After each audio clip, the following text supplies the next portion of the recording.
Hi, everybody. It's Gene Simmons, and you're not, and you're listening to the Potter Than Hell podcast with Steve, BC, BB, and Dylan. But you knew that, didn't you? Ladies and gentlemen, welcome to the Potter Than Hell podcast. This is your last stop on the crazy train of hard rock and heavy metal. So sit back, buckle in, and hang on. Here we go.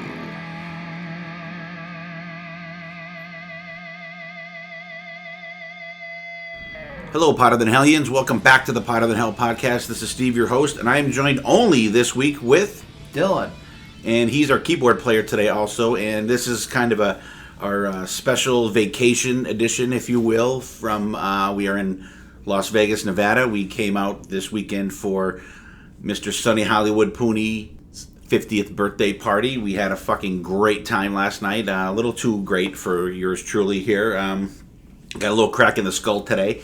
But we had a great time. Hats off to Sonny's wife, Nicole. She put on a fucking awesome party at the Cabo Wabo last night in Vegas.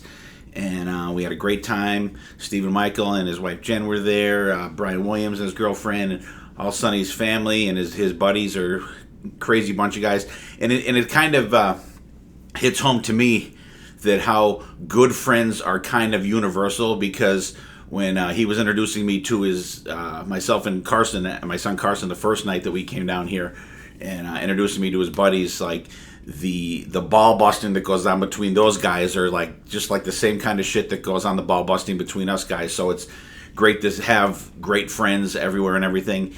And what'd you think of the party yesterday, Dylan? It was pretty awesome. I was pleasantly surprised at the open bar situation. That was very nice. We absolutely took advantage of that, and I was a little sad that Sammy himself didn't show up, but he had just celebrated his own birthday at the Cabo proper in Cabo San Lucas, so it's understandable that he didn't want to red eye over to Sonny's party, though he missed quite a good time. Right. So today is, what is it, October 11th? It's October 11th. Today's October 11th. No, it's October 12th. October 12th. So this happened a couple weeks ago when you guys are going to listen to this episode, because we're recording in advance here, so we figured we'd take advantage of recording in Las Vegas.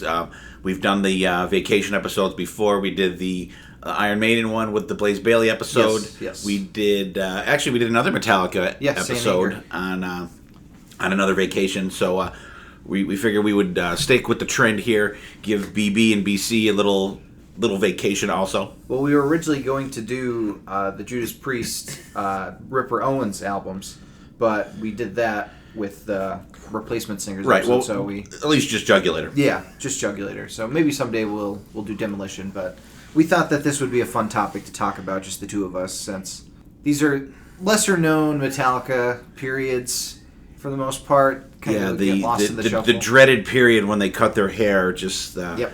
And it's and I friends actually don't let friends get friends haircuts. That was that was the I knew there was some kind of saying like that. Yeah. Like they're not Samson. Like if you cut their hair, they're gonna but a lot of people did think that they kind of lost the magic. But we are going to talk about Load and Reload today, and Cunning Stunts and the S&amp. So. And that is the symphony in Metallica, not what you dirty-minded people out there are thinking about. Before we get rocking into it, I want to say thanks everybody out there for listening, for sharing with us, sharing our episodes, and interacting with us on Facebook and everything. And it's been a great ride for this podcast, and we love doing it. If we love doing it, I wouldn't have dragged this microphone out to Las Vegas and thrown it in my backpack and. Yeah. So, well, hey, we already experienced some pretty cool stuff here in Vegas. I mean, you especially got to meet quite the musician. I did yesterday. Actually, yeah. We were just kind of standing around in Caesar's Palace in Vegas here, and my youngest son was in line getting a player's card for the casino, and so my wife Dylan and I were kind of standing there, and I'm like, holy shit! I'm like, there's Jonathan Cain from Journey. So, I didn't say, I don't know, I don't even think I said anything to you or... Well, you mumbled, I think that's Jonathan Cain. And I thought you said, that guy looks like John McCain. And I'm like, well, that's not nice. John McCain passed away. Like, and I didn't even register it until you were talking with him. Yeah, and so picture. I'm like Jonathan, and then I'm like Jonathan. He turns on, he stops. So I went up. I shook his hand. I said, how are you? Cool to meet you and stuff. I said, do you mind if I get a picture? He's like, no problem at all. So got a picture with Jonathan Cain from Journey. So, and they are actually doing a residency here in Vegas at Caesar's Palace. So, but I didn't run into Neil Schon or Ross Valerie or I think Steve Smith is back with him drumming also. But very, very cool to meet him. Super nice guy. I mean, I only talked to him for like probably 10 seconds or something like that. But he took the time to say hello and got a picture with him, so it was very cool. Another brush with greatness here in Vegas. And trying to explain to Mom, it was like, okay, what's the first song you think of when you think of Journey? Don't Stop Believing. Yeah. What's the first thing you hear on that song? Yeah. Keyboards. Yeah. And who do you think wrote it? Yeah. So it was very cool. He was super nice, and I love Journey. I think they're just a fucking fantastic band. I really super wish Steve Perry would come back to those guys. So like I said, you guys, thank you for interacting with us. Thanks for tuning in and spending a little time each week with us. And tell your friends about us. Help us get this podcast out there to more people. We have a lot of fun doing it, and we hope you enjoy listening to it. Before we get going here, Dylan, what are you listening to these days? Foo Fighters put out. They've been putting out a lot of EPs actually, with some live stuff from the past, some new songs, some songs they haven't released. So I've been checking that out. They do a really awesome cover of Holiday in Cambodia by the Dead Kennedys with Serge Tankian from your favorite band, System of a Down, on lead vocals. He actually his voice works really well for that song. It's just weird. But that was performed at the MTV Music Awards in 2007, and they finally released it onto this EP. But it's really stupid that each of the EPs is a random number. There's probably some method to what the number is, but it's really difficult to be like, oh yeah, it's 003143, Oh, really? Oh. Yeah, it's like a file, and each cover is like a filing cabinet type of thing, and they have the number on them in the little slot. Oh. But it's some good stuff. Really good, cool things. I like when bands, instead of putting out a full album, they'll just release little bits and pieces just to keep the fans satiated. All right, me, I actually listen to some cool stuff here. I'm still loving that 69 Eyes West End album. It's going to definitely be in my top albums of the year. I think it's very cool. I like the it's got a typo negative feel to it for me, for like vocally. I think it's really cool. I like the songs. I've been watching a ton of Sabaton videos. Their videos are fucking kick-ass. The music is great. I love the symphonic metal that they do, but the videos are cool. They're like war videos and like World War II stuff, and it's just fucking crazy, some of the videos they have, and they're really cool.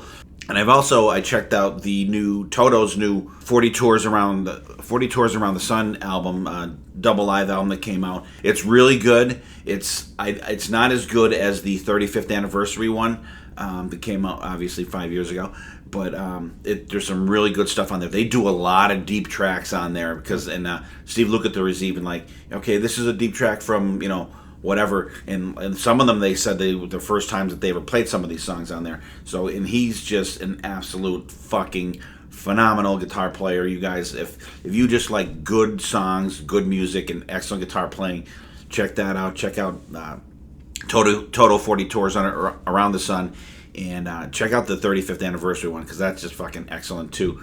And so before we get into the episode proper, we'll take a quick break and we'll get into some news.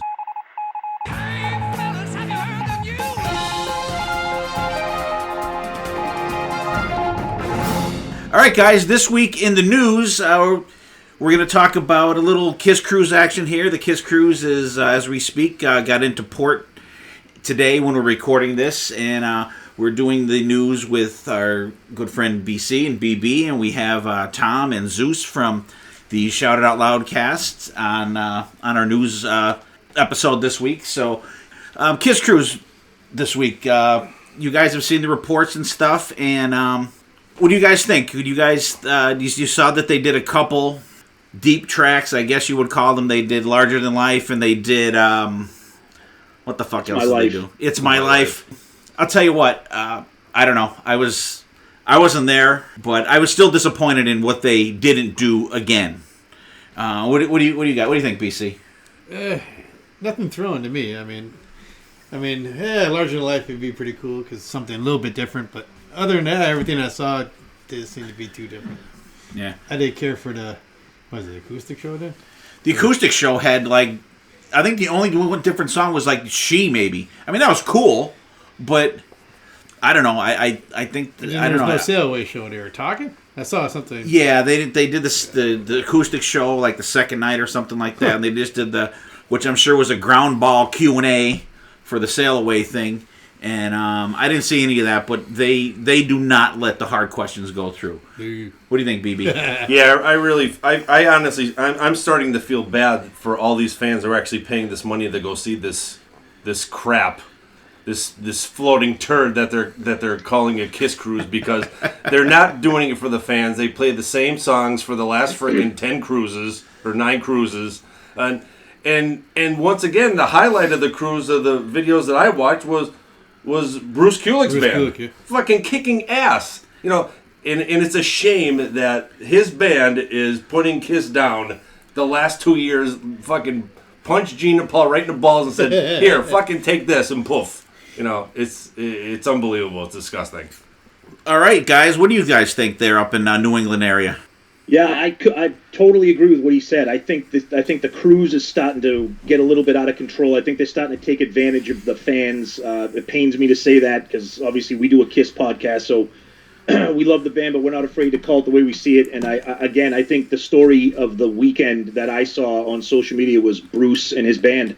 Not only the performance, but playing songs that Kiss fans want to play. You know, doing a Hot in the Shade medley, an Animalized medley, a Carnival of Souls medley. I mean, that set list that Kiss did, I mean, come on, dude. What the? I mean, we've all seen that. Come on, man. You know, give me a break. Absolutely. What do you think, Zeus? You know, I thought the big news of the whole trip was that the fact that the Unemployed Painter is going to continue opening up acts for them throughout the rest of the year. Aren't you excited? He was painting Paul's stateroom. Holy fucking shit! Like, I mean, come on. I mean, you're right. I mean, we're a Kiss podcast, but this is just ridiculous. Do I really fucking need to hear Cold Gin again? Do I need to see this fucking Painter opening up for Kiss when Bruce Kulick and his band kick your fucking ass? Do the fans a favor. Think about how much better that tour will be. That Bruce is doing all the deep cuts, making fucking chain songs every once in a while on any single night. Right. And then, you know, all right, great, Kiss is giving us the classics. Then you at least feel like you got your fill of Kiss. But this shit, I mean, it's just annoying. It's annoying as fuck. Hey, guys, Sorry. do you know, I don't even know if you guys know this, that when you go on the Kiss cruise and you pay for the Kiss cruise, you pay for your cabin and the port fees and all that shit, but to see that indoor show, you pay another $250 on top of your cruise price to go to that show.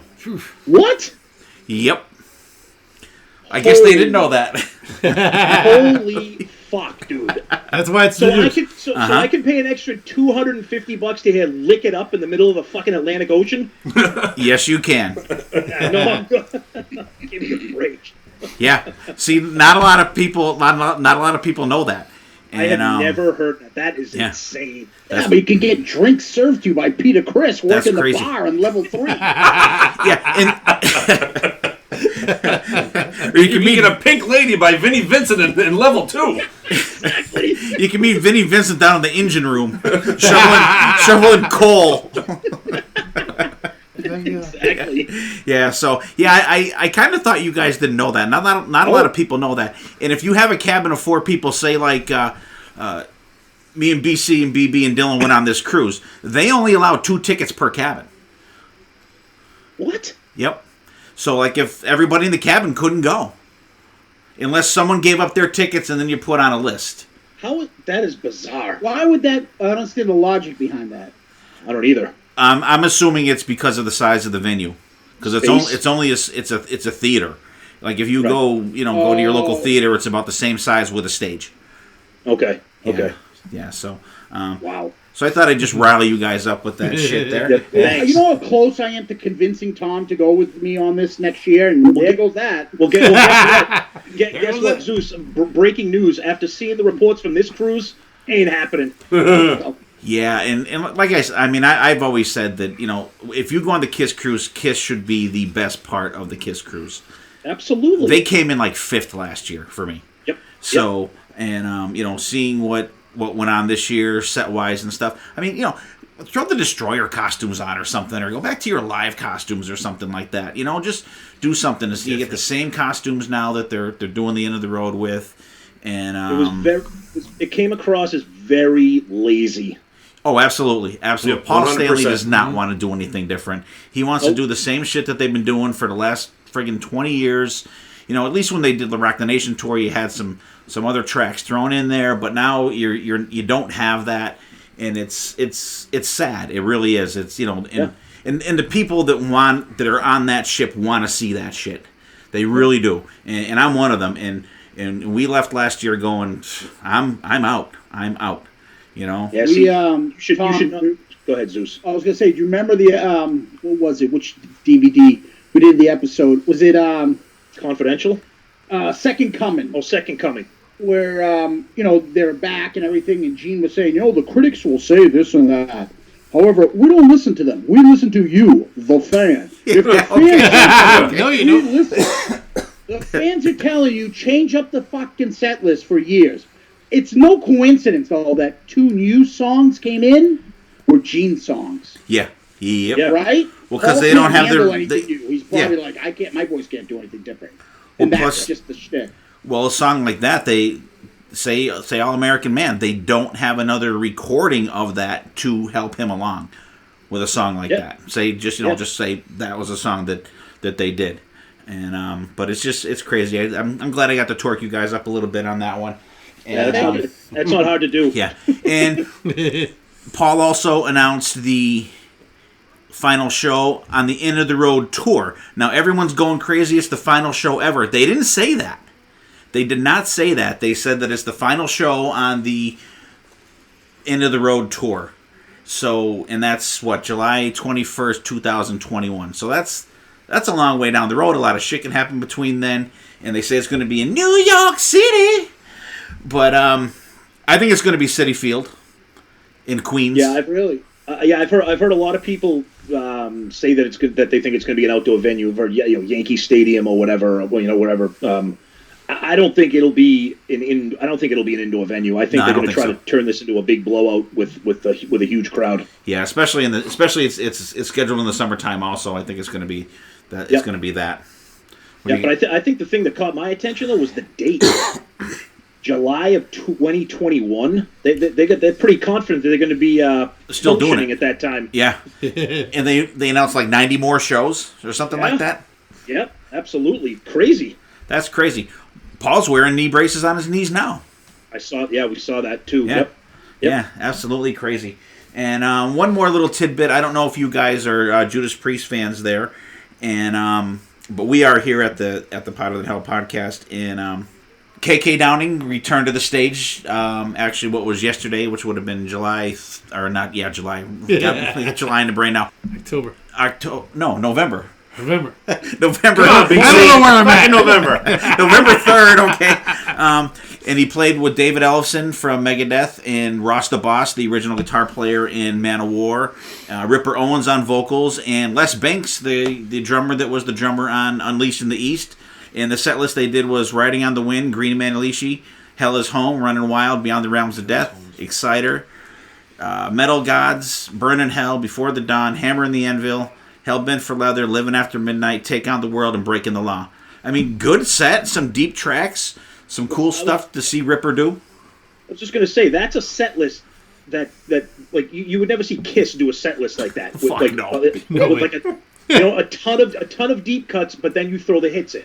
Yeah, and they don't overwhelm you with that. But like there's stuff. I streamed it. It was being streamed live, and I did a watch party with it, and a couple people were there watching it along with me. But I mean, just like it was cool to see Ripper perform some of those songs, like Burn in Hell and Hell is Home was friggin' cool. And then Before the Dawn I Could Live Without. They had to, come on, Judas Priest doesn't do fucking ballads, but and The Hammer and the Anvil. I don't think Priest ever played that live. He said, and that's one of my favorite Priest songs from Painkiller. It's friggin' great.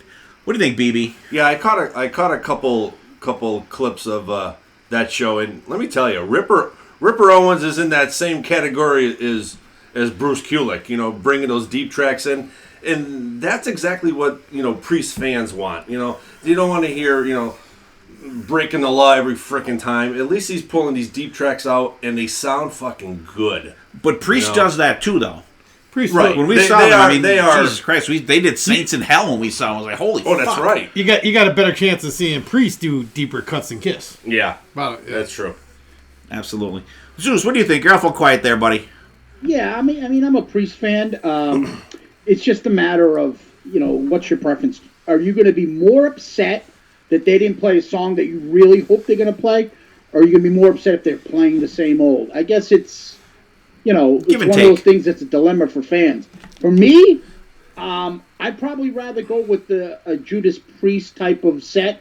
Like, if Kiss didn't play Cold Gin the night that I'm there, but they played Who Wants to Be Lonely, I guess I'd rather see that. Because they're changing it up. I don't have a problem with it. Right. Awesome. All right, guys. There's the news, and we will get back into the show. And right now,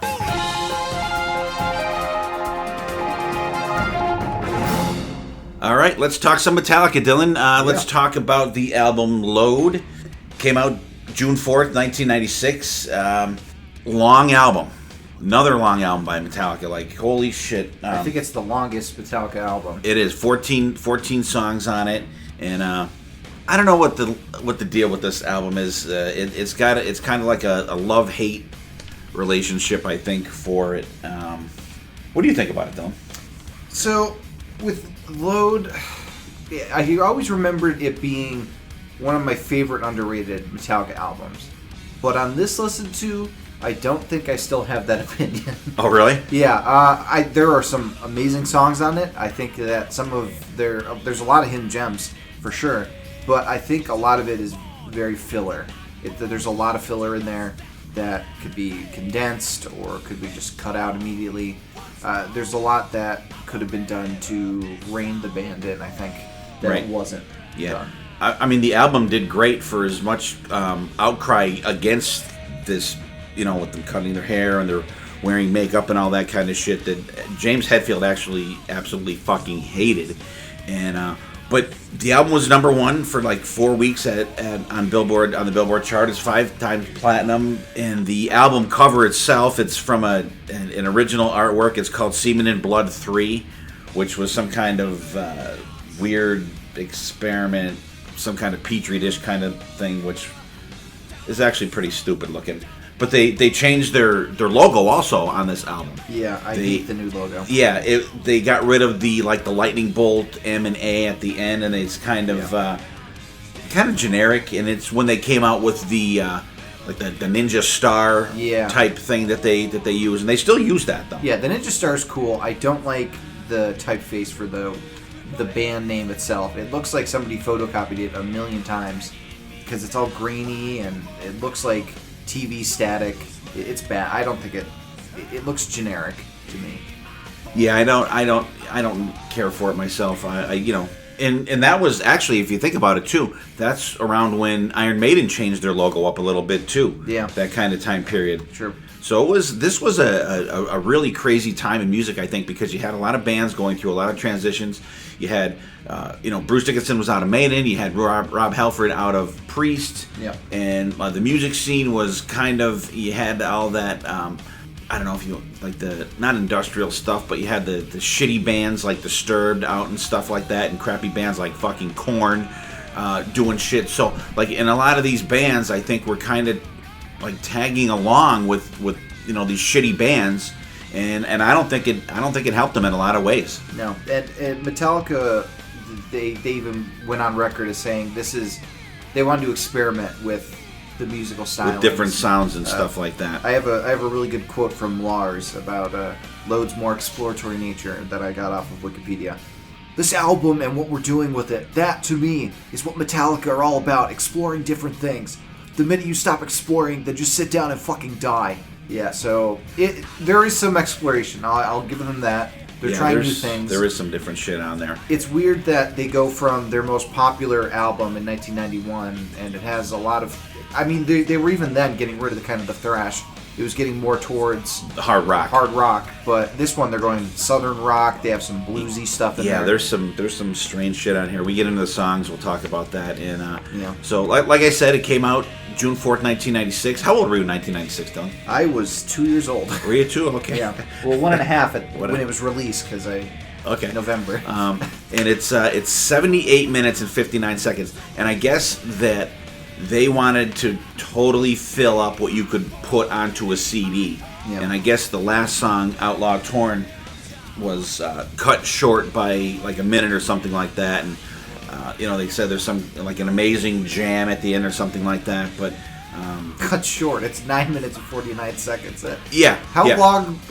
Yeah, it was like a 10-minute song or something Jesus. like that. But just crazy. So let's get into the songs, Dylan.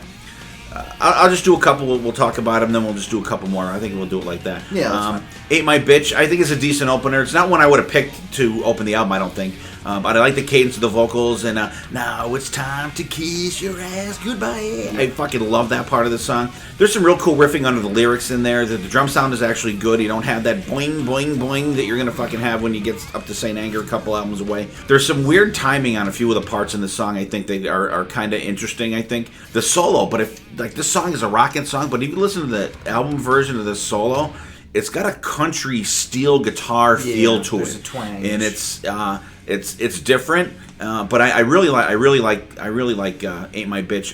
2x4, definitely one of my all-time favorite Maiden songs. Maiden, right? Metallica songs. I love the fucking wah pedal in the main riff. The song is like a massive fucking amount of groove to it. I can hear ya, can you hear ya talking to me? I fucking absolutely love James's how he sings this song. The feel, the breakdown. It has some kind of like a piercing, like bluesy type solo in it, and then the drum fill when it comes back into the main part of the song is fucking. I absolutely love it. I think it's one of the songs that Lars is really like stands out on for me. I do think the solo is probably the weakest part of the song, though. It's okay, but I think it could have been different. It kind of seems like they didn't really know what to fucking do for a solo on this song. Like, if you listen to it, it's like kind of convoluted for me, but it's definitely the weakest part of the song. But I just love it's like a fucking monster riff. Fucking excellent. I think this 2x4 I think could have fit fucking absolutely perfectly on the Black Album. I think it would have been a great song. It's got kind of a sad but true kind of feel to it for me. I really like it. The house that Jack built, a little mellow type start to it. James's vocals are low. Then he gets into kind of a plodding verse that has a little spooky feel to it. There's some talk box in there, which I'm sure that Aaron Martell is screaming, fucking no fucking talk box. Fucking he hates that shit. But it's got a weird effect of the solo, maybe like a flanger or whatever the fuck you call it. It's another weird solo for Kirk on this, and then you got a little talk box solo. Sorry, Aaron, but I do like that part of the song. Not a real strong song, and at times you can even hear the bass in this fucking song, Dylan. Yeah. First three songs. What do you think in this one?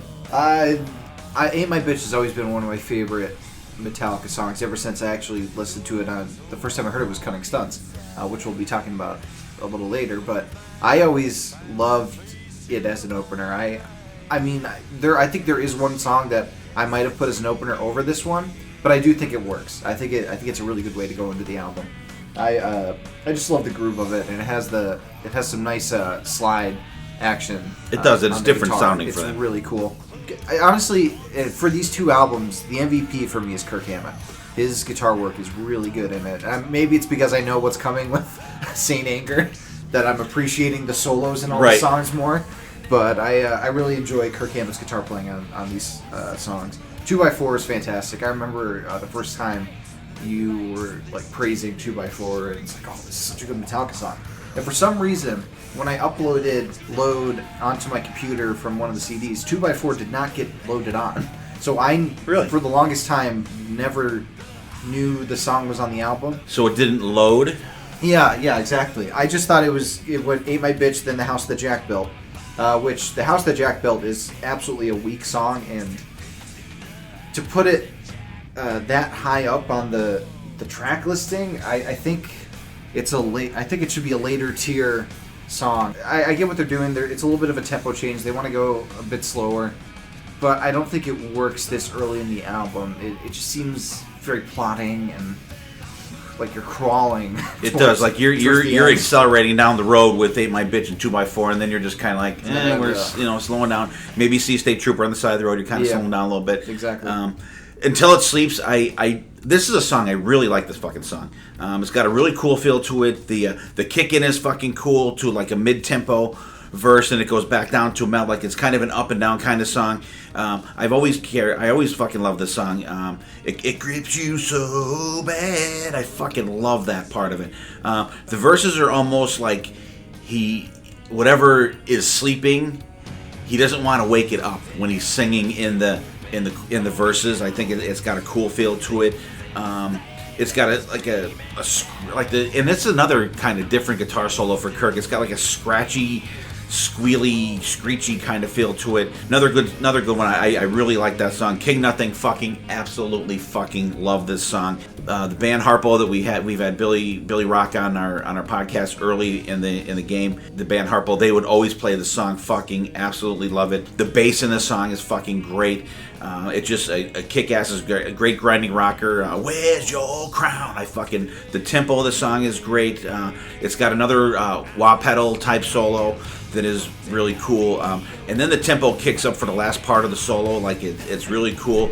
And then it goes into like an Inner Sandman type of spoken part at the towards the end of the song, and it's got like a cool like feedback kind of thing, like it sounds really fucking neat.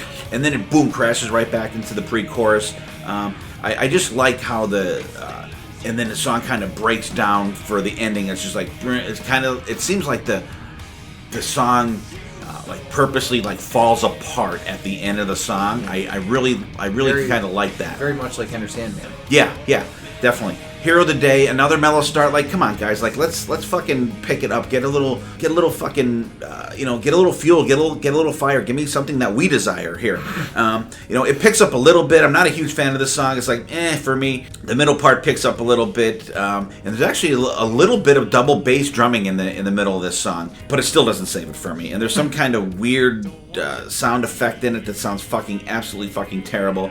Not a good song for me. I don't really care for that one. Bleeding Me, another mellow beginning. Like, guys, like just rock. What the fuck? Let's go. Pick it up. Like it takes like almost fucking 3 minutes for this to fucking kick in, and it's not even a great kick in to begin with. So there's some decent guitar fills in it.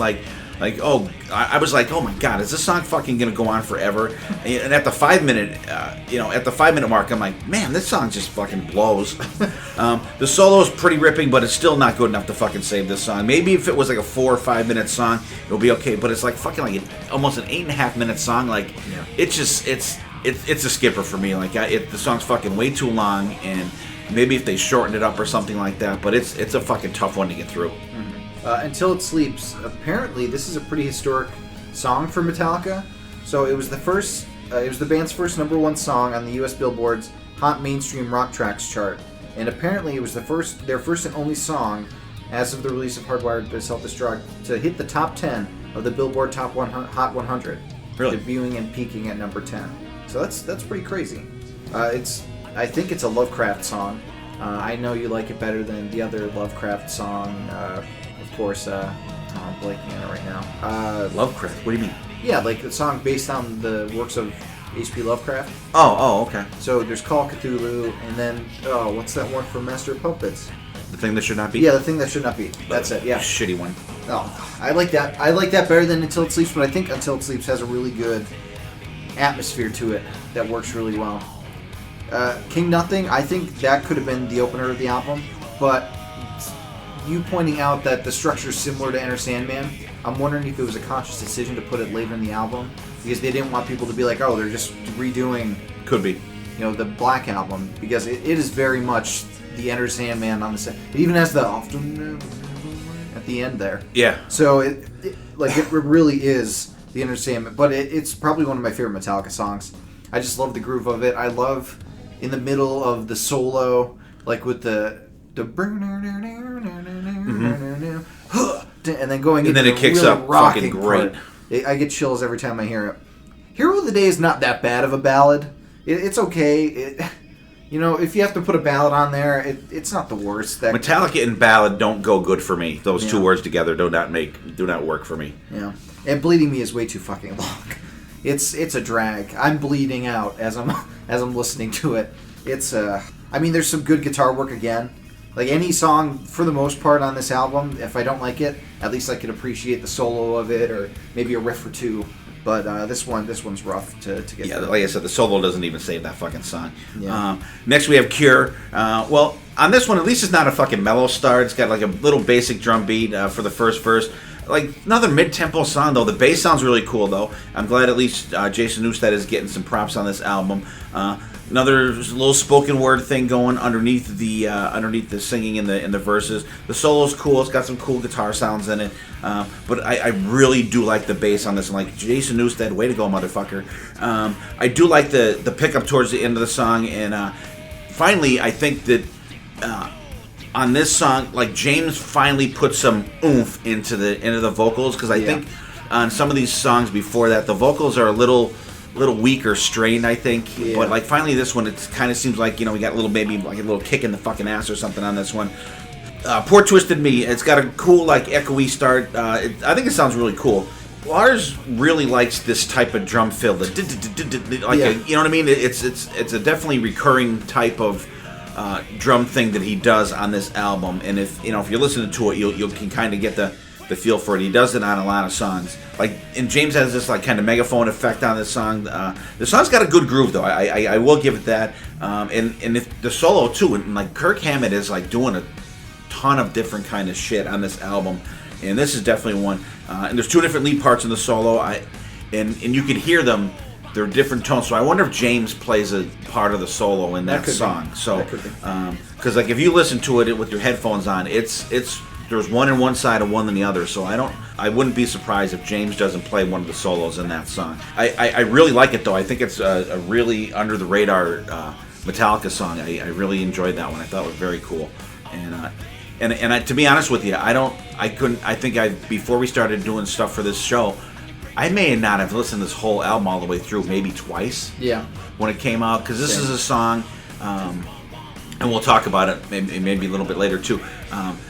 Load and Reload for me are like Guns N' Roses. They're like Use Your Illusions 1 and 2, I think, and we're going to talk about that too. We're gonna put together an album, what we think would be the best songs from each album to make one cohesive album here. The next song, Wasting My Hate, another low vocal intro. Sounds like James is like in a box when he's singing it. I don't know what the hell the deal is with that. It's got like a cool little jangly riff though, a really cool kick in, then it stops and then it kicks back in again. The riff is really fucking cool. The guitars are like really fucking choppy on this song. Great up-tempo riff for the song that's fucking very, very cool. Some of the songs have the same kind of feel and like a common riff, I think, on a lot of these songs that tie these songs together. Like if you heard, if you just put random songs, you'd be like, okay, this is definitely from that era of Metallica, and it works sometimes, and sometimes it's not done in a good way either, though. So what do you think, though? Okay, so is it Cure we're starting with? Yeah. Okay, Cure. I love the riff in Cure. It's so cool. And one thing that really struck me when I was listening to this song was how the vocals are layered. There's one vocal where James is almost speaking, pulling a Dave Mustaine, as you will. And then one he's doing like a higher vocal where he's doing the actual singing, and I think it works really well together. It has this really cool layered vocal effect. I love the lyric, everyone's got to have the sickness because everyone seems to need the cure. It's a cool little lyrical bit there. Sounds like something that Lars would say. Dude, everyone's got to have the sickness because everyone seems to need the cure. Yeah. Wasting My Hate, Poor Twisted Me's next. Poor Twisted Me's good. I enjoyed it.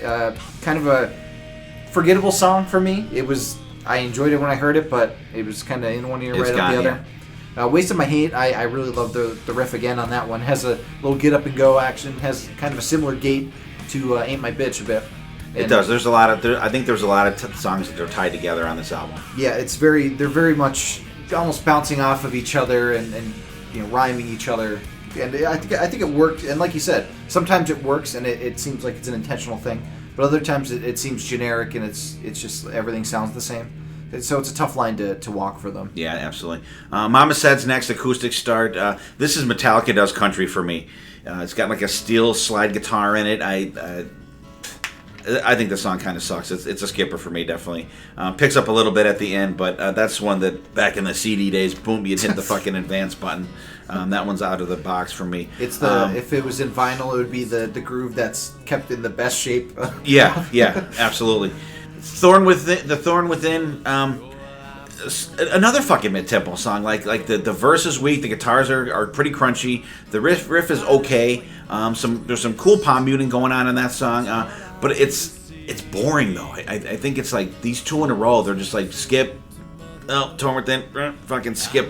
Ronnie, Metallica goes funky. I think on this one. It sounds pretty good though. Like James shows little more signs of life vocally on this song. I think he sings with a little bit of more feeling than you've been getting on some of these other songs. But like Mama Said and Thorn Within, like I don't blame him for not singing them strong because they suck. But like this one, I do kind of like this song. It's definitely different for these guys. But there's no real kind of guitar solo in this one. But it's pretty good. The Outlaw Torn, the song kind of fades in with like a choppy riff. That's actually pretty cool. So with some wah pedal thrown in there. Another plodding song though, but the bass is really fucking prominent here in this song again. Way to go there, Jason. Fucking. I think maybe they were making up a little bit for.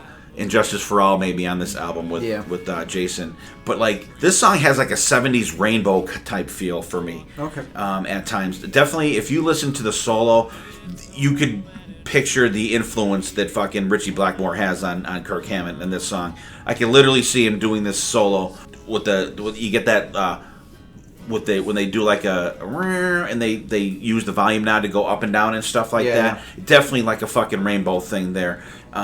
And then he does that up and down kind of thing, and then the fucking solo kicks in. He fucking just like he must break the fucking wah pedal on this fucking song because it is fucking excellent. I think it's the best solo on the fucking album. I absolutely fucking love this song, and the solo saves the song.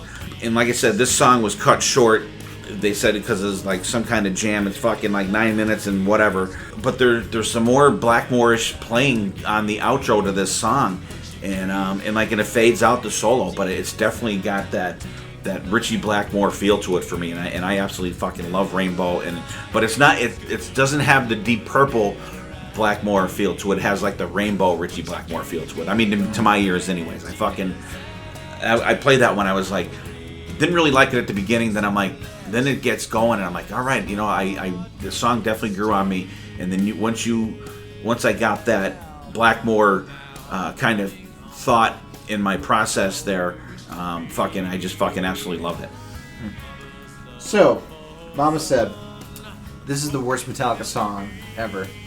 It's so bad. It's horrible.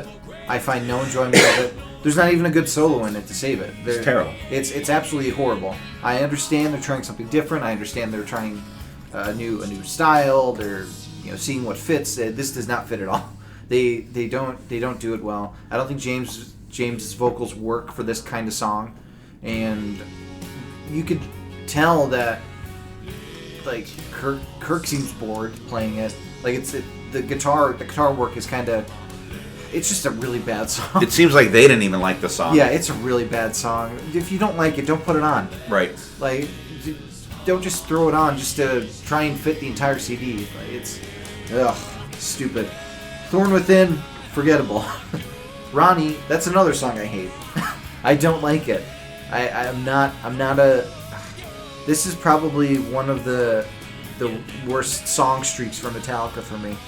Just like these last 4 songs, and like you said, the solo in Outlaw Torn is fantastic. It's really good, but I have to sit through like 6 minutes of song to get to it.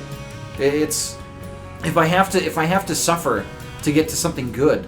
That doesn't make me like the song, you know? Like, Okay. if you have a good solo in a song, that doesn't make the entire song redeemed in my eyes. But it's a really weak ending 4 tracks for the album, and honestly, it tanks the album for me. Because you have the highs of King Nothing and Ain't My Bitch and 2x4, and then these 4 just sabotage it. Right, and I think that there's a and there's definitely a reason why you've never really heard of some of these songs, because they blow, they suck, and they've done quite a few songs of these songs live. They played King Nothing, Until It Sleeps, Ain't My Bitch, Bleeding Me, Wasting My Hate, Hero of the Day, Outlaw Torn, 2x4, Poor Twisted Me, and Mama Said Live. Imagine Mama Said Live. God, that had to suck. That's the longest. That'd That's be a like, bathroom break song. Yeah, that's definitely time to go take a piss song for me. Load, my like thoughts on the album. It's decent. It's a decent album. There's some keepers and some snoozers on it. Too many mid-tempo songs though. Just There's too a lot many of fucking mid-tempo songs on it. There's some really good soloing on the album though. Like Kirk fucking kicks ass on this album, and Jason Newsted, I think he shines on this album too. Yeah. Definitely more of a hard rock direction for these guys, and you can tell there's some country music influences on this album. Yes. That I'm not like massive fan of. No, I think I like more this album than I dislike, but the stuff I dislike is a strong dislike. Yeah, Like it's like the highs are very high, but the lows are bottoming out. too low. Yeah. So it's an album that I'll listen to a few tracks from. I won't listen to the full thing. Right. Like it's not a front No, and back no, thing. definitely it's not. It's not. And we'll. It's going to be interesting to see which songs you picked for the Yeah. for our album that we're going to do. All right. So in between Load and Reload, they were for the tour from this they released the Cunning Stunts DVD, which I think it would have been great if they put this out as a fucking live album.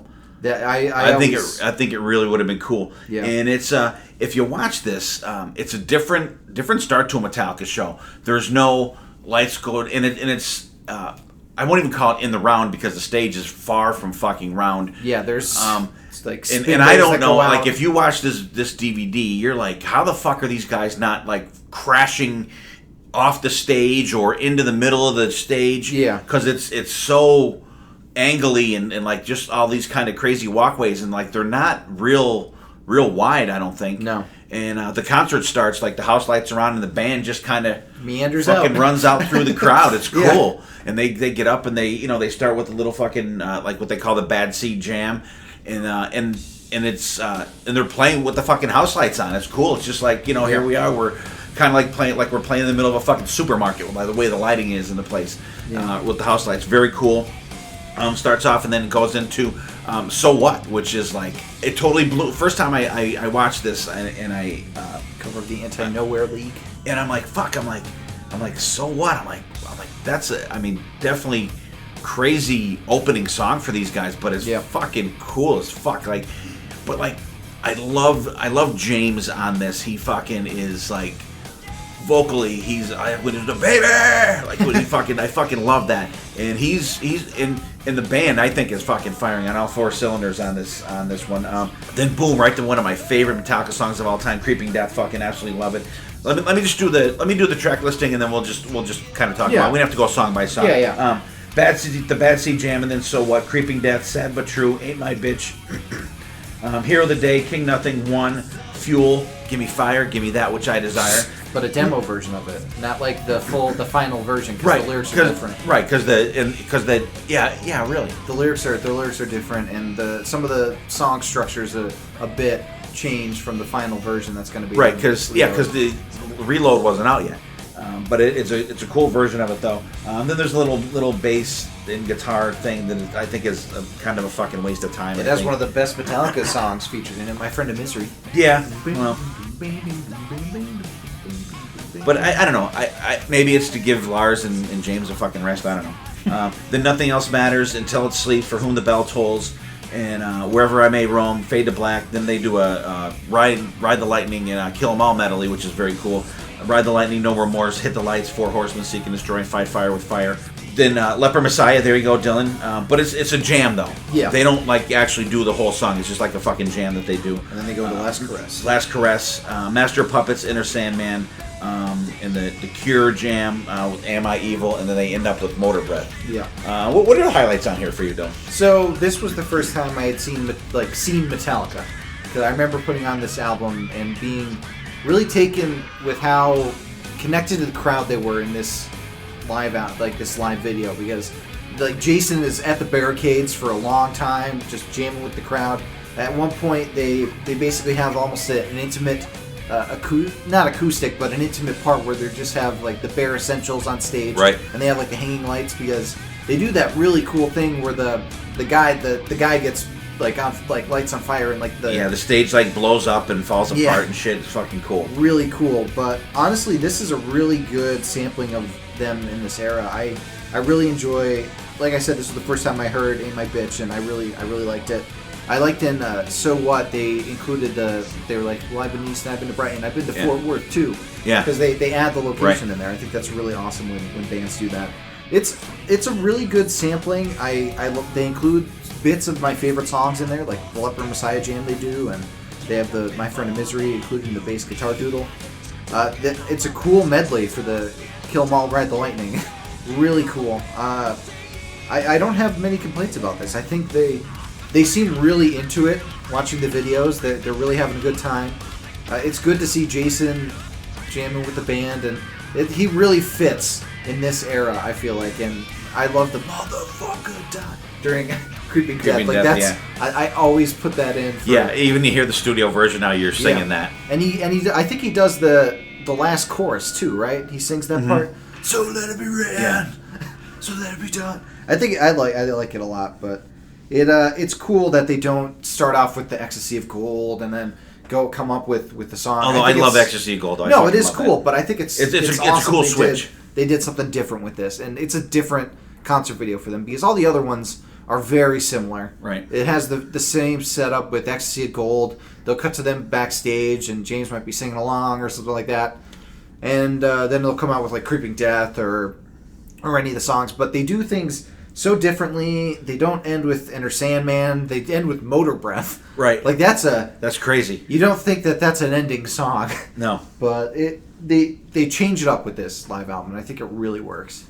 Yeah, I think it's really cool. I enjoyed this. I remember watching it, and I loved it because like they were so, like you said, they were so into it. They had a great connection with the crowd. Jason Newsted absolutely fucking tore it up. Yeah. And nothing against Robert Trujillo. I miss Jason Newsted in Metallica. If you watch this DVD, you could see that Jason is the most Metallica member that was with the fans. Because there's parts he's just down in the pit, just fucking rocking out right in front of people, just fucking jamming the fuck out. One thing that like pissed me off though, like I think it's in the beginning when they come out, Lars is drinking something, and whatever he's drinking, he fucking spits on someone. Yeah. I'd have fucking punched him in the face. Like, what the fuck? Like, I paid to see you. You're going to fucking spit your fucking drink on me? Like, what the fuck? That was probably a baptism for that person. I fucking hate... Oh, God. I'd be so fucking pissed. You would be honored. I would not be honored. I'd be fucking pissed. I'd be pissed. But, I mean, just a great thing. And there's no... Besides that little bass guitar thing, there's no guitar solos, no drum solos, which I absolutely love. And I love when they're playing with the house lights on, and you almost like don't even notice when the fucking when the house lights go off and the stage lights come on. Yeah. You know what I mean? Like you're like, when the fuck did that happen?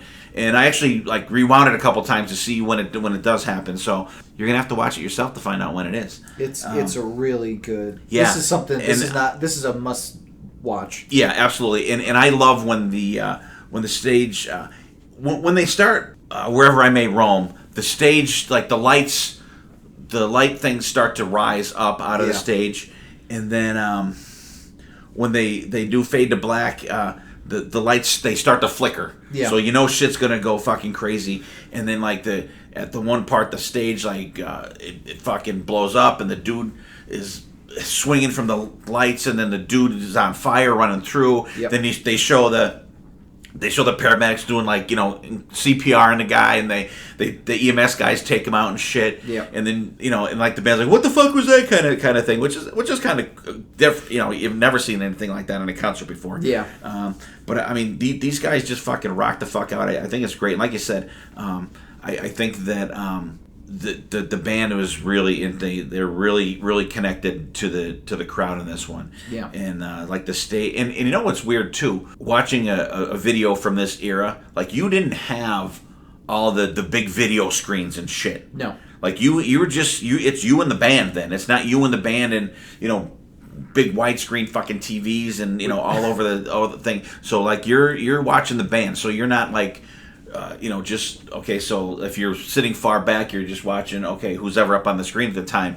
You're soaking the whole thing in, and I do like that it's in the round, but and like this, but the stage is I don't know how those guys didn't fucking just like fall off the fucking stage. Yeah, the stage setup and the show itself seems very risk reward. Like they took a lot of risks with it.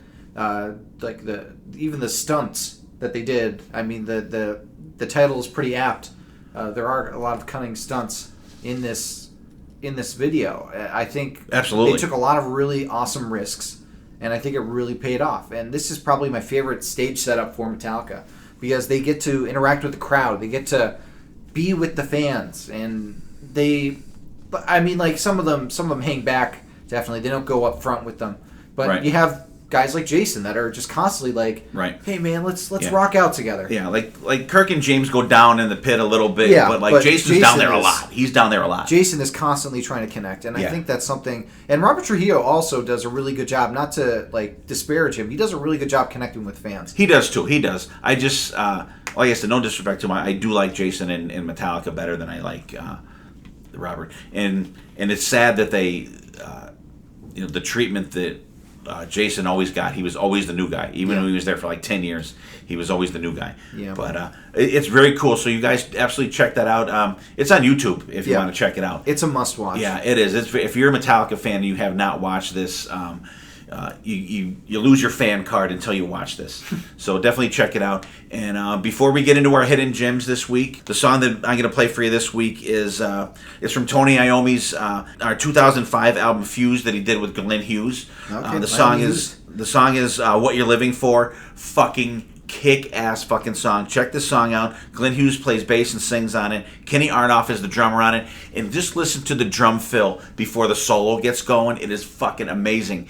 It's oh my god. Wait till you guys check it out. And if you haven't heard the song before, you will absolutely love it. This song is not available for streaming that I have found. I was going through my CDs and I wanted to play songs that sometimes are a little bit under the radar, and you may not even know that this album is out. So here's the song. It's What You're Living For from the Iommi and Glenn Hughes album, Fused.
All right, we're going to do a little Hidden Gem. Hope you guys enjoyed that song. Yeah, I absolutely I love that song. And Dylan was kind of like, holy shit, like when I said what song that is. Very cool. Hidden Gem, what do you got, Dylan? This is an album that I talked about a little bit ago when it first came out on the podcast. I figured I would spotlight it since we're talking about Metallica.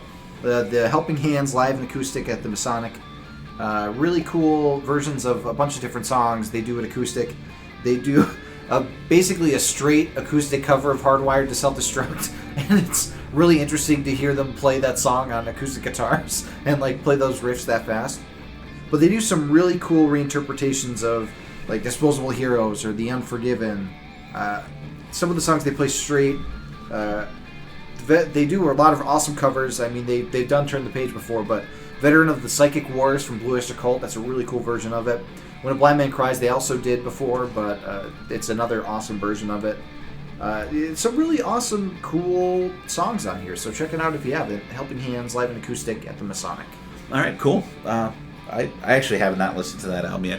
And my hidden gem this week is going to be not so hidden, but it's actually a new album, and it's from a guy we had an interview with a couple months ago, Michael Sweet. He has a new album out. It's called 10. Came out in the middle of October. Just a really solid album. He's got some great guests on there. Tracy Guns plays on there. Gus G plays on there. Joel Hoekstra plays on there. Just some really great, straightforward rock songs for Michael Sweet. And like he said in the interview that he did with us, he hopes to get out and actually do some solo shows. So check that out. It's the album 10 by Michael Sweet. Just came out recently. And check out Dylan's The Helping Hands acoustic album from Metallica. And so with that, we'll get right back into the show, and we're going to do a little, we did the load, so we're going to reload. What do you got, Dylan? Yeah, Reload came out November 18th, 1997. It was recorded throughout May 1st of 1995 through October 1st of 1997. Originally, it was meant to be a double album with Load, but they realized that probably won't be well looked upon by fans because it's a lot to digest. There's a lot to go through. So they decided to put them out as two different albums. So Bob Rock produced it again. He was their go-to guy for this era. It would be his second last album that he produces with Metallica, Saint Anger being the last, and he also plays bass on that one. But, well, I guess we'll just get into the track listing. Let's do it. Yeah, absolutely. Okay, open it up with Fuel. Give me fuel, give me fire, give me that which I desire. Ooh. So, Fuel is a song that you either love or hate for Metallica. It was funny because when we saw Metallica, they were switching between Fuel and Creeping Death, and we were praying to God that it was Creeping Death. We got Creeping Death. But honestly, I really like Fuel. It's a fun song. It has a good energy to it. It's a good opener. It's a fast-paced opener. It gets you into the album. Good guitar work on it from Kirk Hammett. Again, he's an MVP on this album. James's vocals really work for this. He has a good growl at times that really go well with the song. What? Okay. So I really enjoy it. I think it's a good opener. The Memory Remains. This is one of my favorite Metallica songs of all time.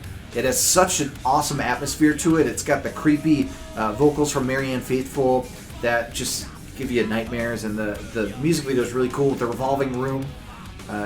Awesome. Make you want to throw up watching that fucking video. Holy shit. But it's got some really awesome guitar work from Kirk, and James's vocals really work well, and it's about a fading starlet. And I love like a fading prima donna, yeah. And going into a solo. It's such a well-composed song. And I've always loved it. It's a song that I never get tired of hearing. It's really cool live, too, because James gets the crowd to sing along with it during the Marianne Faithfull parts. And I love how James sings that part, too. It has a really awesome quality to it that really... and I love there's this weird kind of pinch harmonic type guitar work from Kirk during the end of the song that sounds very eerie and creepy, and it's a cool song to... I think it would be a cool song to end the album, honestly. It would be a nice little fade out ending. Devil's Dance, a pretty good song, not too bad. I would say that it suffers from having to follow Fuel and Memory Remains. But it's a solid song. It's nothing to write home about, I don't think. But then we go into the Unforgiven 2. So they did 3 different Unforgiven songs. The first one was on the Black Album, and then this one, and then the third one was on Death Magnetic. I think the Unforgiven songs got better as they went. I really like Unforgiven 2. It references a lot of the first Unforgiven, but puts a spin on it, and I really enjoy that. And I like how they put in the title. It's the, Are You Unforgiven Too? Like, Are You Unforgiven as well? I feel like it's a better composed song than the original Unforgiven. I like the story of the original, where it's kind of the young boy and then he becomes an old man. But this one's very cool too. It's almost like seeking redemption, and then Unforgiven 3, he finally gets the redemption. So it's a nice little recurring story that happens in the Metallica camp. But I think that'll be good to talk about these 4 songs.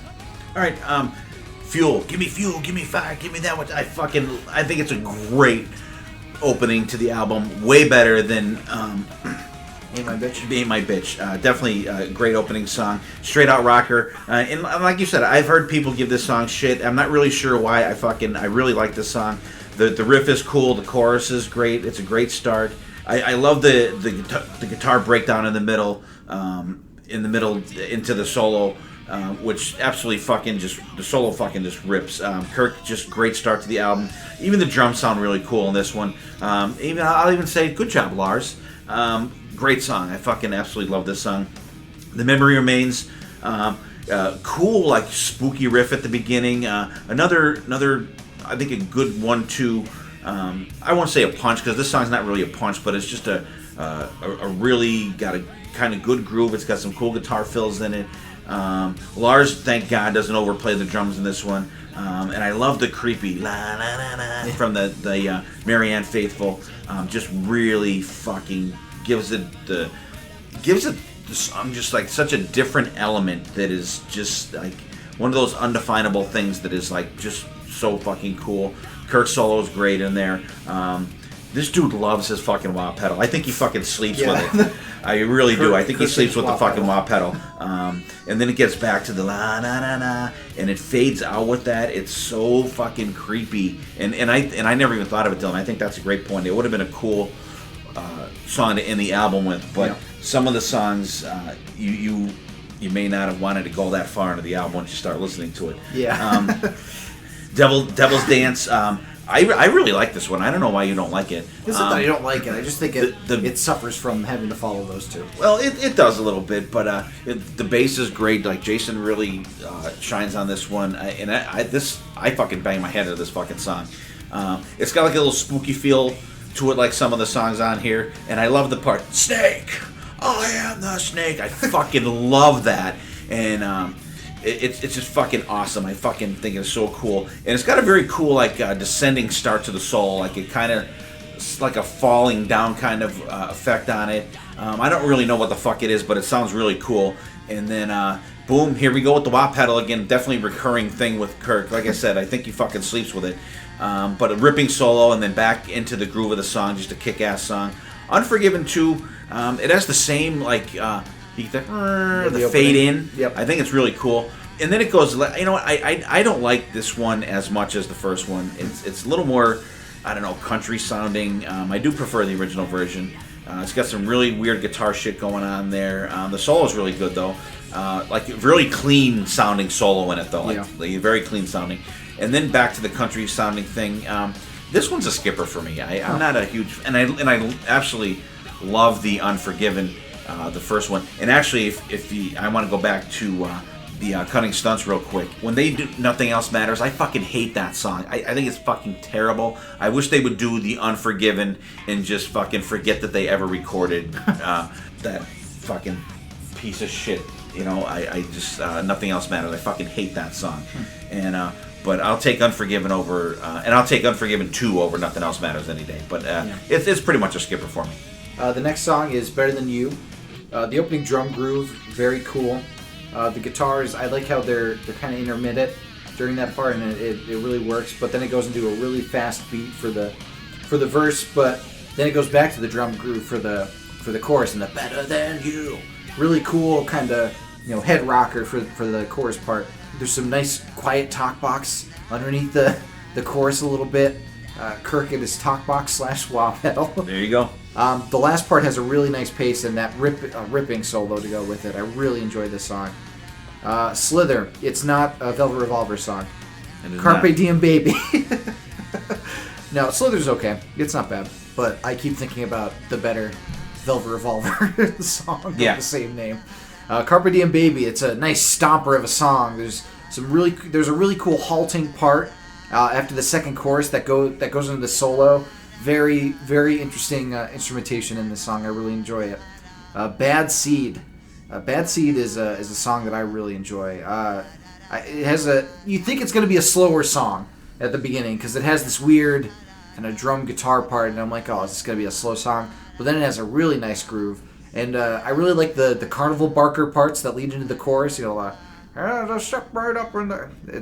It's kind of interesting, and the song ends with almost a sweet leaf kind of cough going as it fades out. There's a bit of almost a reference I feel to Sweet Leaf that I thought was really cool. And we might as well go with Where the Wild Things Are. Yeah. It's okay.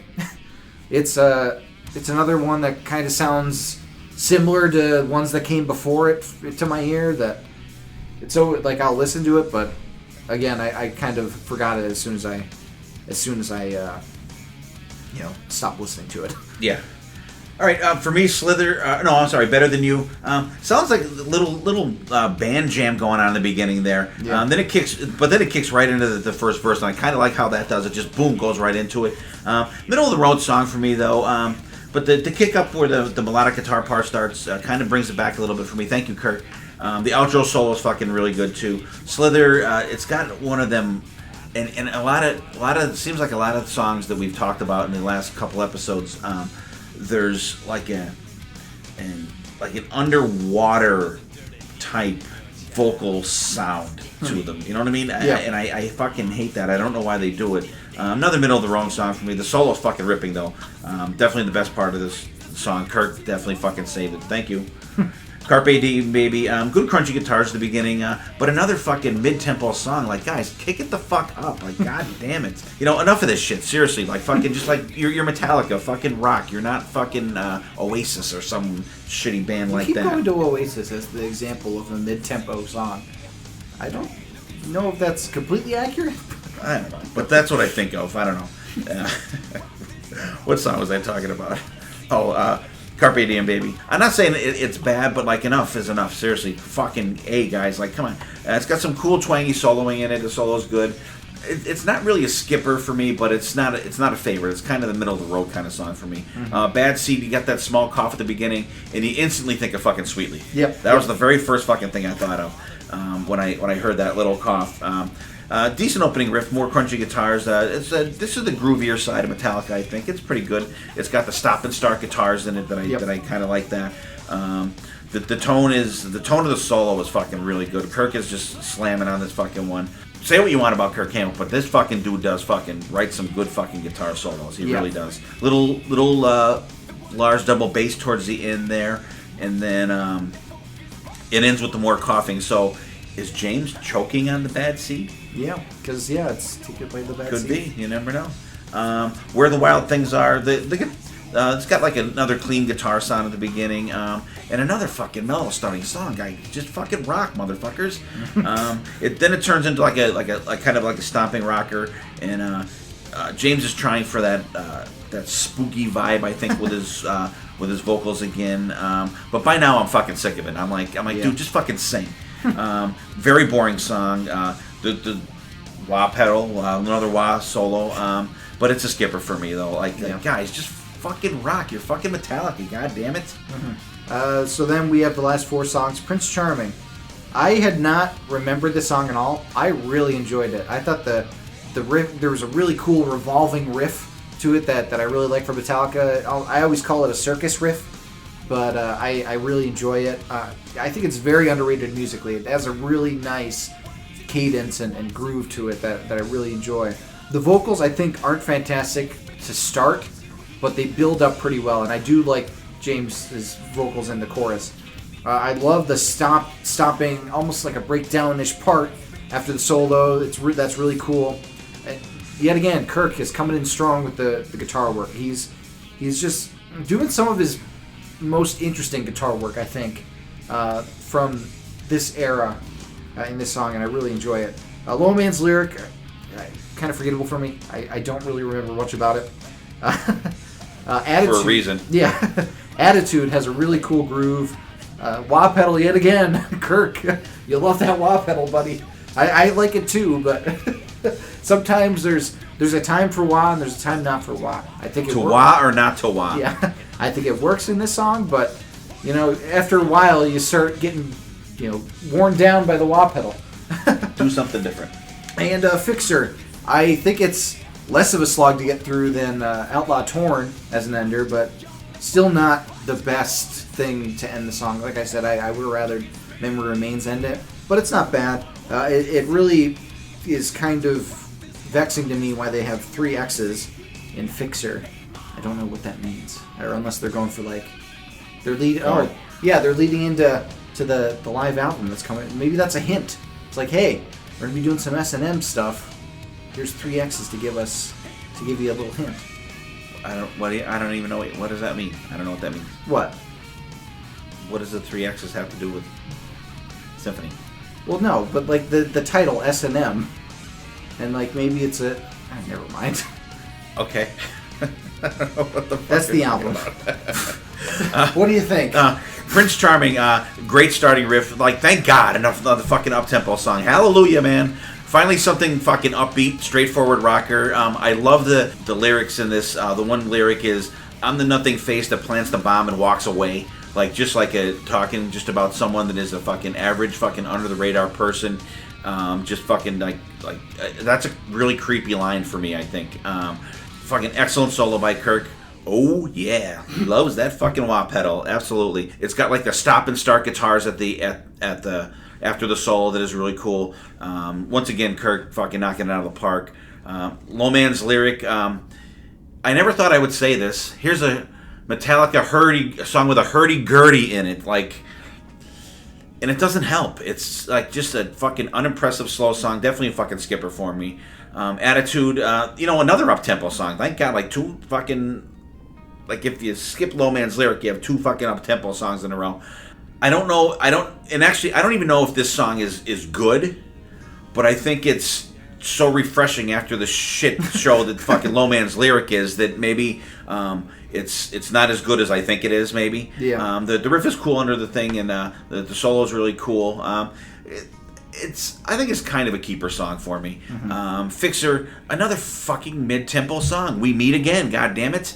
The riff's okay, but at this point, you feel like you've been there before. This song just kind of plods along. Another Kirk fucking wah solo. The bass is way. This is like a fucking Injustice for All mix on this fucking song. You don't hear the fucking bass at all in this goddamn song.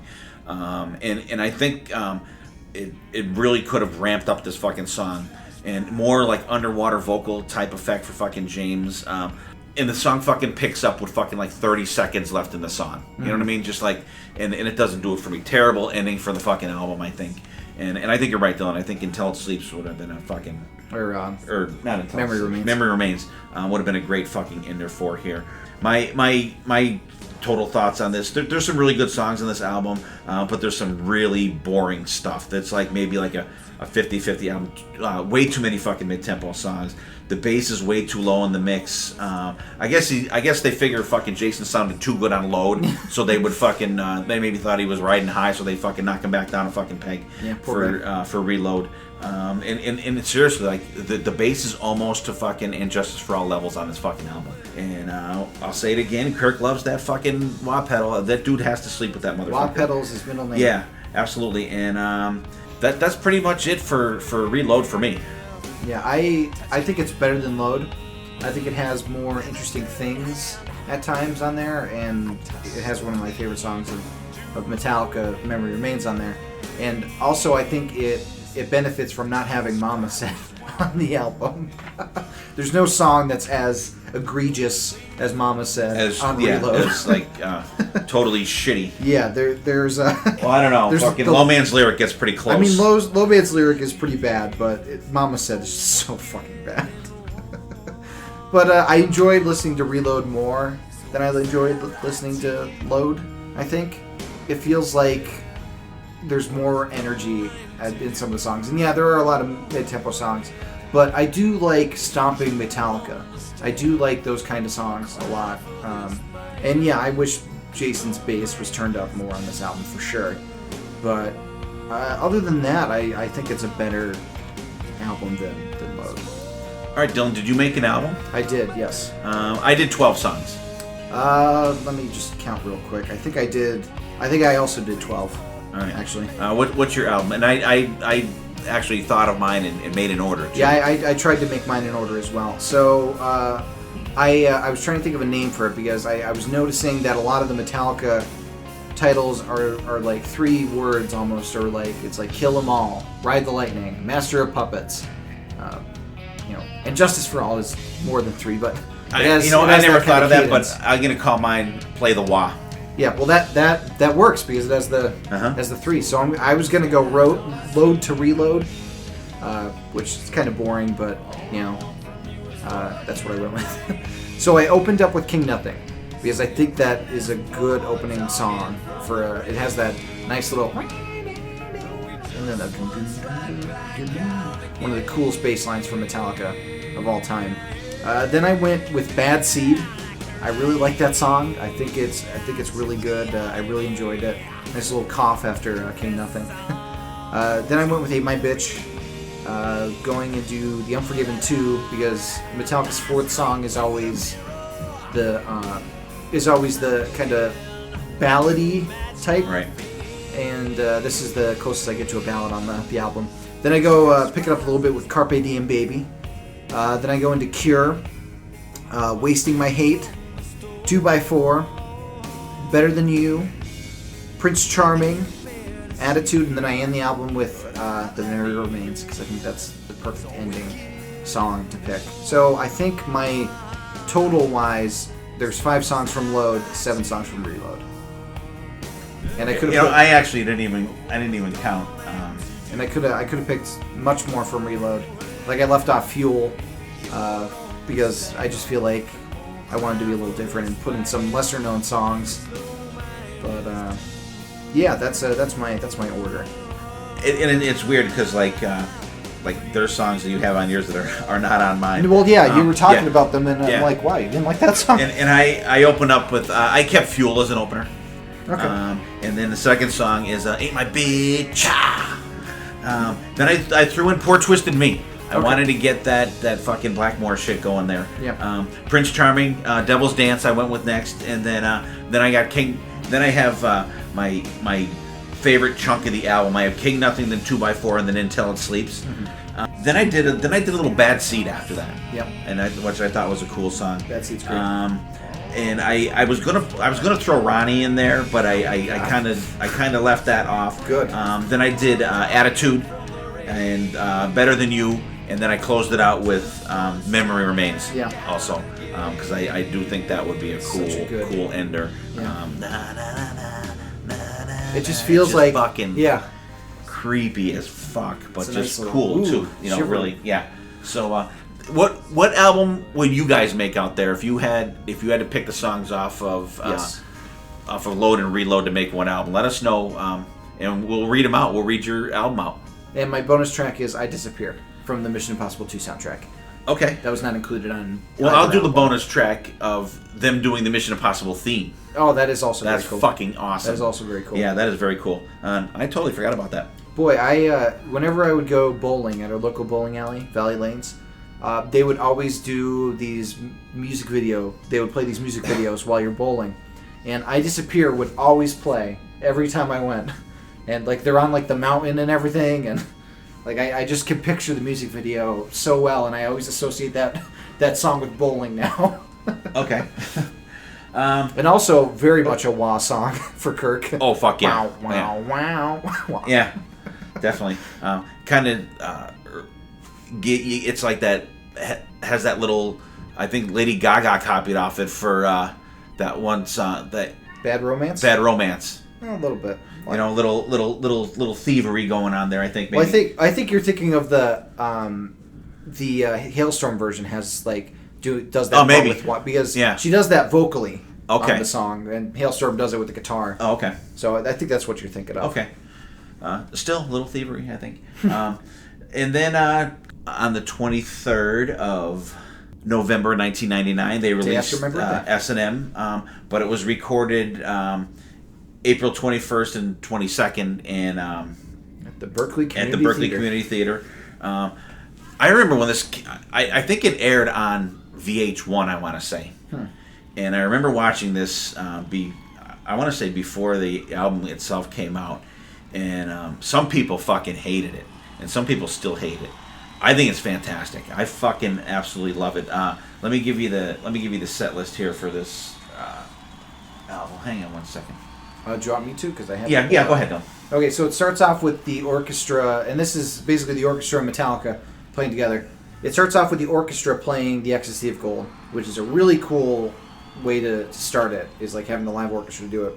Then it goes into the Call of Cthulhu, Master of Puppets, of Wolf and Man, or as James calls it, of Wolfgang and Man, to joke about that. The Thing That Should Not Be, Dad's favorite song. Fuel, The Memory Remains, No Leaf Clover, which was a new song made for the concert. Hero of the Day, Devil's Dance, Bleeding Me. The second disc has Nothing Else Matters, Until It Sleeps, For Whom the Bell Tolls. I think it's either Minus Human or Subhuman, which is also a new track. Wherever I May Roam, The Outlaw Torn, Sad But True, One, Enter Sandman, and then they end with Battery. I like it. I think it's great. I've always liked this, and let's. I'll do a couple songs. And we'll go through them real quick here. Yeah. Ecstasy of Gold is I think a fantastic intro. I love it. For one of my favorite movies, The Good, the Bad, and the Ugly, it's the scene at the Sad Hill Cemetery where Tuco's looking for the grave, the unmarked grave that is. Or the grave that is supposed to have the gold in it. Fucking just a great build up for the show. Call of Cthulhu. Really cool arrangement on this one. Instrumental from Ride the Lightning. Of course, they start the show with a song from the best fucking Metallica album, Dylan. Ride the Lightning.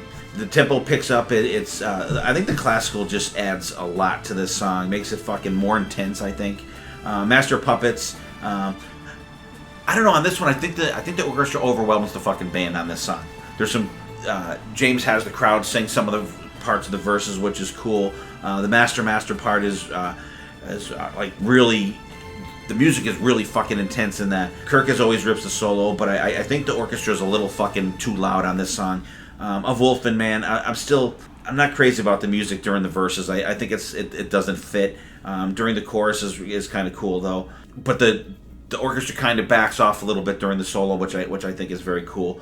But there's parts of the song where the orchestra is just fucking too much for me. It would be one that I would probably skip on here. The Thing That Should Not Be. I've never been a fan of this song, but if I had to pick a version, this would be the version because I think the orchestra adds a little more intensity to the song, and that's gonna be a recurring thing for me. The orchestra I think ramps up a lot of these fucking songs. Dylan, I love this fucking version. I think I would maybe even put this on a fucking playlist. Wow. Fuel. In this version, it starts like Kickstart My Heart. You get the it's cool. Definitely an amped up version. The arrangement is kick ass on this. Like fuck yeah. I can't understand. I still can't understand why this song gets shit. I really do. Straight up fucking rocker. Did I mention that I fucking love this one? Well, I really do. The orchestra's a little too loud for the solo, but Jason really ramps up the fucking crowd on this song.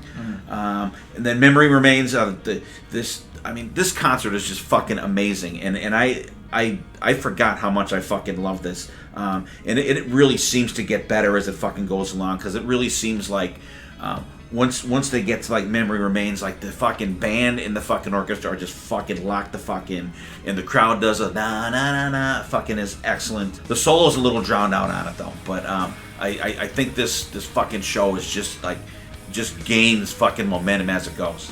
So my big thing with this album is I think a lot of the orchestral pieces don't mesh well with the band. It seems like they're playing two completely different things that don't combine into a whole that makes sense. At times, it's almost like they're playing two different songs. And usually, because the first kind of symphony and a band that I heard was Kiss Alive 4, I think that's done much better. I think the orchestra is more, it meshes better with those songs. I don't know if it's the arrangement. I think that's probably the biggest part is the arrangement. Because like I'm thinking of Detroit Rock City and how well the orchestra enhances that song. But at times it seems like the orchestra is doing their own thing and Metallica's doing their own thing. Occasionally they might meet in the middle, but a lot of times it's almost like they're on two different waves of existence and they're just playing to the same tempo. Some of the songs work well with the orchestra. I think Call of Cthulhu does. I think that's the instrumentation for the orchestra is really beautiful in that song, and it really actually makes me appreciate the song because I was never a really big fan of it. But the songs that really work for me on this side are The Memory Remains. I think the orchestra does enhance the song on that, and No Leaf Clover, because that was made specifically for this, so they were able to. They didn't have to tailor the orchestra to what the band was playing. They were able to just create a song together. And I don't know about you, but it sounds very much like a studio recorded song, doesn't it? It does. Because like especially during like the when it comes to be at the studio, like it sounds like it was recorded in a studio. Right. It doesn't sound live. Not that that's a bad thing, because I really love this fucking song. It's fantastic. My favorite of all the songs on this, for sure. And I wish they would break it out occasionally nowadays. I think that's a gem on this entire album. But the running theme for me on this is that the orchestra and Metallica don't go well together at times. But you know, that's just my opinion. I think they both perform really well separately. I think that they're both on their game. They're both really into it. They're really enjoying it. But I don't know if the instrumentation works well together. But we'll go to the next songs. What did we leave off on? Hero of the Day? Hero of the Day is the next one, yep. Yeah, so Hero of the Day, it's an okay version. I don't like that song to begin with that much. But I think the orchestra is good with it. Devil's Dance, it's okay. Dude. I just keep thinking about how they don't work as well together for me. It sounds like you put on a song and like I put on a song from the classical thing, and it's like okay, or here's a metaphor for you. So you know how everybody was like, oh yeah, Dark Side of the Moon, it syncs perfectly with Wizard of Oz, and but it's like when you hear it actually sync together, it's all just coincidence because it wasn't made to sync with the Wizard of Oz, and you're like, oh, that's kind of how I feel with this. Okay. Where it's like, oh, that works really well with it, but it feels like it's a coincidence that it happens. Okay. It's almost like they're playing at the same time. They have the same song length, and it's just like, oh, occasionally it matches pretty well, but I don't know. Yeah. Nothing Else Matters. You love that song. I think it's a good version. I think the orchestra adds some spice to it that's needed because it's a very bland song to begin with, but the orchestra adds a little pepper to it. Meh. Yeah. Until Sweet Sleeps, I do appreciate that version. It's pretty good. For Whom the Bell Tolls, the orchestra does. There's a nice vibe that the orchestra gives to it. Like you were saying, it very much amplifies the tone of the song. Minus Human, the lesser of the two originals, I think. Still not bad, but it's okay. It's not bad. Wherever I May Roam, this is one where I think the orchestra's kind of doing their own thing, where it doesn't mess as well. But like I said, when they do meet, it works really well. The Outlaw Torn, I'm still not a fan of this song, and it's a much longer version. Doesn't make me like it anymore. Sad But True's good. It's a good stomping part, and it's really interesting to hear the orchestra play with this kind of tone. But I think it works. The orchestra is really good with this one. The band's really into it as well. Yeah, it's a good version. Enter Sandman, it's Enter Sandman. And Battery, it feels like the orchestra's lost with this one. Like they're trying to keep up with the band. It's not meshing as well. And there's times where they just kind of do sustained notes instead of doing like I don't know. It's a good album. I'll listen to it every now and then, but it's not my favorite thing from Metallica. And I think there are better orchestra and band combinations out there. All right. I left off at No Leaf Clover, and I could not fucking disagree with Dylan more on this fucking album, by the way. No Leaf Clover, totally new song. I remember watching this, and I'm like, what the fuck song is this? This is fucking great. I love the great pace to it. And I remember thinking, like, what album is this on? I was going through my Metallica stuff, and I'm like, this isn't on anything. I didn't know if it was like a fucking bonus track or what the fuck. There's some grindage after the solo, and that never fucking hurt anybody.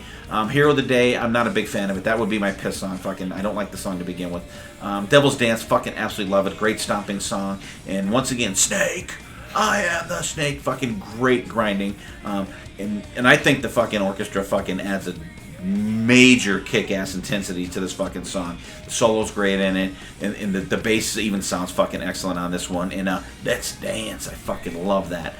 Bleeding Me, this one doesn't thrill me either. I don't like James's vocals here. The orchestra can't even fucking save this one. Skipper, another piss song. So, and then they have an intermission. They go off and have a couple beers or whatever. Nothing Else Matters. Just a terrible way to open up the second fucking set here. Terrible song. The solo's good in it, but meh. Until it sleeps. Now we're fucking talking. Excellent song. I love the up and down of the song. The orchestra mix is fucking great on it. The kick in throughout the song is fucking excellent. It grips you so bad. I fucking love James's vocals on this. I can't say enough of how the orchestra adds so much more intensity to these fucking songs. Another great one. Totally disagree with Dylan. Totally. It's not that I don't like the album. It's just I don't think that the orchestra is working with the band I think as it's well as they fucking could fantastic. I think it's fantastic.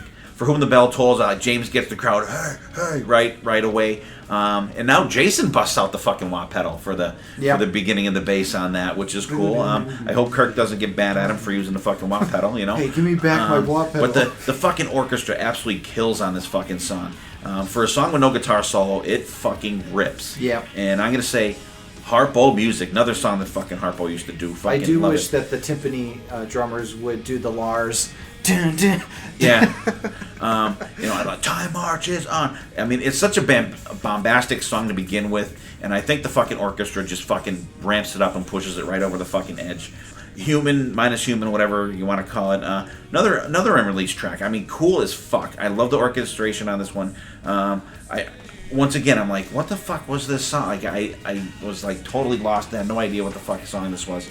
But I loved it. And listening back to it, I'm like, yeah, it put me right back to that moment, thinking, what the fuck is this? I want to hear it again, because it was on TV, I think, before the album came out. So wherever I may roam, every time I hear the song, I picture the video with the bum bum bum bum bum, the bombs going off in the video. I always picture that. The main kick-in is cool. James' vocals are kind of dry on this one.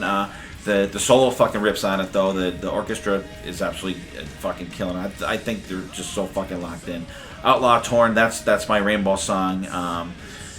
In this, I think this song could be right on fucking Rainbow Rising. I really do. I fucking love it. And the great arrangement is on there. Kirk tears it the fuck up on this song. Sad But True, another Metallica favorite song. The orchestra fucking just totally ramps it up. It gives that ominousness sound to it. Just another great one that the orchestra pulls over the edge. The Sounds of War, and like James, like, please God help me, fucking just really builds into it. And holy shit, the fucking orchestra fucking just totally fucking kills. Makes the song 100% better. This is my go-to version of this fucking song. Inner Sandman, great build from the regular thing, just a kick-ass song. Totally wild fucking orchestration here. They pull out all the stops. They go fucking crazy on this one. Version reminds me of like a fucking violent thunderstorm. It just is crazy fucking ripping. And when it's great when it stops and then the orchestra plays and then boom, it fucking kicks back in. Fucking absolutely love it. Battery, good version. I mean, but I think you're right. I think it's tough for the orchestra to kind of fucking keep up to this song. Yeah. And just like overall, I think it's a great concert. The band seems totally into it. Jason is fucking like the ringleader, I think, on this show. James' vocals are kind of thin sometimes and dry, but not too bad.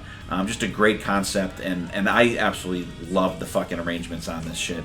And it's only overwhelmed. The orchestra's only overwhelming a couple times on this album for me, but I think it's fucking great. Yeah.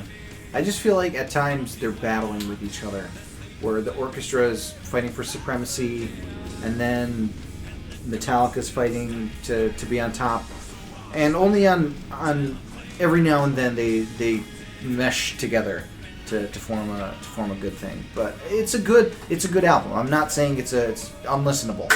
I just think that they could have done better to marry the two musical groups in a more cohesive way. Just my opinion, though. Okay. Yeah, so what do you guys think about Metallica S&M? I think it's fantastic. Actually, even after I was done listening to this and doing my notes and everything for it, I fucking listened to it again. I fucking like it so much. And on this version, it gives me... A lot of these songs they're my go-to version of these songs now. After, especially because I haven't listened to it in a while. But I really enjoyed it. So, any final thoughts there, Dill? I think this is an interesting period for Metallica. I don't think they have their best work. Their best foot isn't put forward, but there is some good stuff to enjoy from Load and Reload. No Leaf Clover is a fantastic song, and Minus Human is also really good off of S&M. And Cunning Stunts is one. I think they're probably their best video album, in my opinion. I think that they do such interesting things with that album, and they take a lot of really awesome risks. I think if you want a good precursor of this era, Cunning Stunts is the thing to go to. If you want kind of a greatest hits almost of that era, besides some of the tracks off of Reload, since that wasn't out at the time. But there's some enjoyment to be found in all four of these experiences. Load and Reload lesser so than right. S&M and Cunning Stunts, but I think it's an era that's often ignored, sometimes for good reason, but there are the good parts of it that still are played today. I mean, they still play Fuel. They occasionally break out Memory Remains, right. And King Nothing is a classic. So they still recognize this era more so than Saint Anger, but occasionally they'll break out Saint Anger. But no, there's some good stuff on Saint Anger. But Load and Reload are definitely lesser albums from Metallica. They're not up in the top 5 for me. No, for me either. And I think it was definitely an interesting period in Metallica's history. A lot going on, and Cunning Stunts is fucking fantastic. It shows you, and actually, even regardless of what everyone thinks of Load and Reload, Metallica's is and always will be a fucking fantastic fucking live band. Yeah. Just a great band live.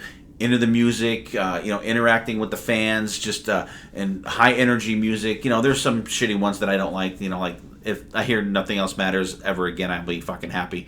But there's some really good shit out there, and they're not afraid to do something different, to do a little kind of experimental thing. Sometimes it works, sometimes it doesn't. But it's if nothing else, they're always fucking interesting. Yeah. They always give a good points for to get a good discussion going, and I love the S&M shit. And so, like, you guys, what's your thoughts on Metallica in this period? Like I said, they're you may like it or you may not, but it's always fucking interesting, and they're always going to be a great live band. And hopefully James is making out good in his rehab situation he's got going there. And they just announced they're going to play 5 shows next year in the States, some festivals. There's 5 shows that are, at least so far, that are scheduled. So none of them are close to us. No, they're not. I think the closest one to us is like South Carolina. Yeah. But so it could be maybe a little road trip situation for us. So hope you guys enjoyed the Metallica discussion today. And like I said, we are recording in Las Vegas, Nevada, Sin City. And so you guys, thanks for listening. Thanks for sharing. Check out our Spotify playlist. We'll have a lot of the songs we talked about today on there.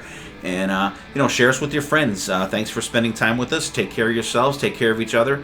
And we will see you next time. And there definitely will be a next time.